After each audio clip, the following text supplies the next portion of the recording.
అందరికీ నమస్కారం. మంచు మోహన్ బాబు గారి యొక్క ఫ్యామిలీ గొడవలు అంటే ఆస్తి వివాదాలు కానీ ఫ్యామిలీ గొడవలు కానీ ఏమైనా కావచ్చు, అది మనందరికీ తెలిసిందే.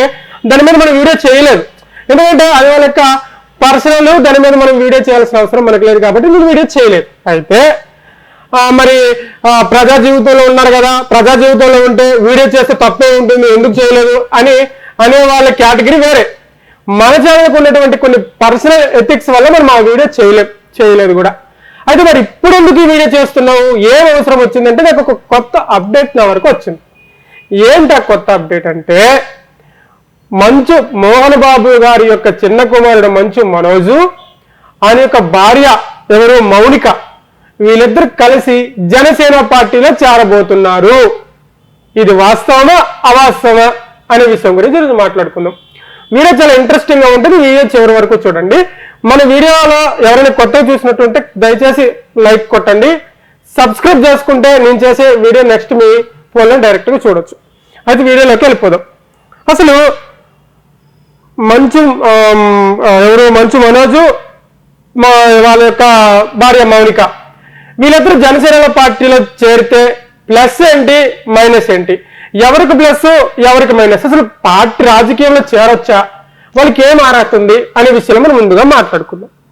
ఫస్ట్ మౌనిక దగ్గర నుంచి వద్దాం. ఎవరు మనోజ్ వాళ్ళ ఆవిడ మౌనిక దగ్గరకు వస్తాం. ఈ మౌనిక ఎవరు, భూమా నాగిరెడ్డి గారి యొక్క కుమార్తె, చిన్న కుమార్తె. ఇప్పుడు భూమా నాగిరెడ్డి అంటే గతంలో నంద్యాల ఆలగడ్డలో ఒక రేంజ్ లో చక్రం తిప్పినటువంటి ఒక పెద్ద రాజకీయ తలకాయ. వాళ్ళు ఎప్పటి నుంచో భూమా నాగిరెడ్డే కాదు, భూమా నాగిరెడ్డి గారు ముందు తరం కూడా రాజకీయంలో బాగా పండిపోయిన వాళ్ళే. మరి అలాంటప్పుడు మౌనిక ఎందుకు రాజకీయంలోకి రావద్దు, తప్పేముంది, వస్తే తప్పేముంది, వస్తే తప్పు ఏముంది, ఎవరికి తప్పు జరుగుతుంది ఎవరికి నష్టం జరుగుతుంది అనే విషయం మనం తర్వాత మాట్లాడదాం. ఇప్పుడు మనోజ్ దగ్గరికి వద్దాం. మరి మనోజ్కి ఏం హక్కు ఉంది, మనోజ్ రాజకీయ పార్టీలో చేరొచ్చా, అసలు సినీ రంగంలోనే నిలదొక్కుకోలేదు, సినీ రంగంలోనే ఆయన అంత పెద్ద స్టార్ కుమారుడైన సినీ రంగంలోనే ఆయన రాణించుకోలేకపోయాడే, రాజకీయంలో ఏమి రాణిస్తాడు, ఇదంతా దినదిన గండం నూరేళ్ళ హౌస్లా ఉండే రంగం కదా రాజకీయ రంగము, ఇందులో రాణించగలడా అనే అంశం మనం మాట్లాడుకుంటే, గతంలో మోహన్ బాబు కూడా రాజ్యసభ సభ్యుడిగా మంచిగానే చేశాడు, రాజ్యసభ సభ్యుడిగా బాగానే పేరు తెచ్చుకున్నాడు, టీడీపీలో కూడా బాగా యాక్టివ్గానే పనిచేశాడు. మరి అలాంటప్పుడు తండ్రి వారసత్వం కొడుకు ఎందుకు తీసుకోకూడదు?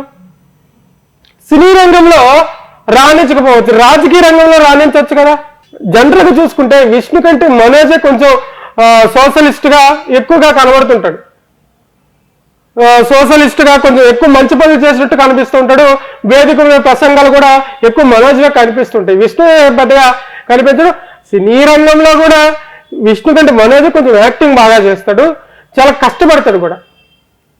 ఏమో మరి అక్కడ అవకాశం రాలేదు, అక్కడ రాలేప్పుడు రాజకీయ రంగంలో నిలదొక్కుకోవచ్చు కదా, అట్లా కూడా ఆలోచించవచ్చు కదా. ఓకే సరే, వచ్చేసారు, ఏ పార్టీలో జాయిన్ అవుతారు.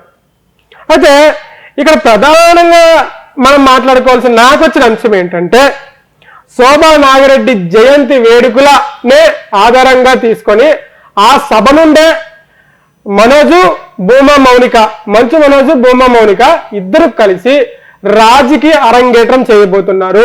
అక్కడి నుంచి డైరెక్ట్ జనసేన ఆఫీస్కి వెళ్ళి జనసేన పార్టీలో చేరబోతున్నారని మనకి వచ్చినటువంటి విశ్వసనీయ వర్గాల సమాచారం.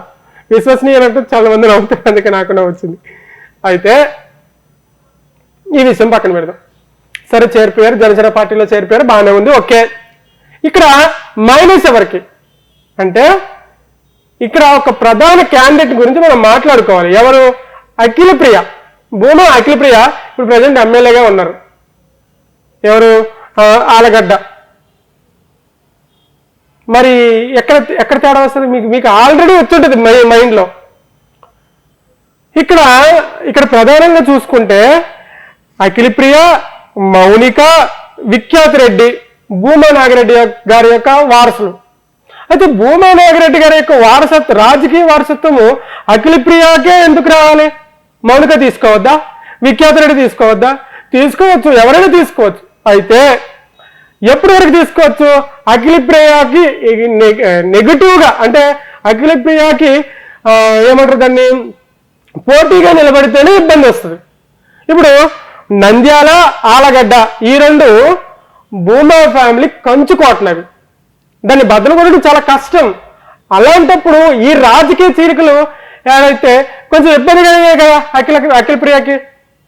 ఈ విఖ్యాత్ రెడ్డి ఉన్నప్పటికీ విఖ్యాత్ రెడ్డి తెర వెనక బాగానే రాజకీయం చేస్తాడు, మంచిగానే పిఆర్ గట్రా మెయింటైన్ చేసి తెర వెనక బాగానే ఉన్నాడు, ఉండడమైతే ఉన్నాడు, కాకపోతే మంచిగానే యాక్టివ్లోనే ఉన్నాడు. మరి అలాంటప్పుడు ఆయన కూడా నెక్స్ట్ ఎలక్షన్కి నేను కూడా ఏదో నామినేట్ పోస్ట్ కావాలి అంటే ఆయన కూడా ఆశ ఉంటుంది కదా, ఆయన కూడా ఒకసారి పోటీ చేస్తే నాకు కూడా ఏదో ఒక సీట్ కావాలంటే అప్పుడు పరిస్థితి ఏంటి?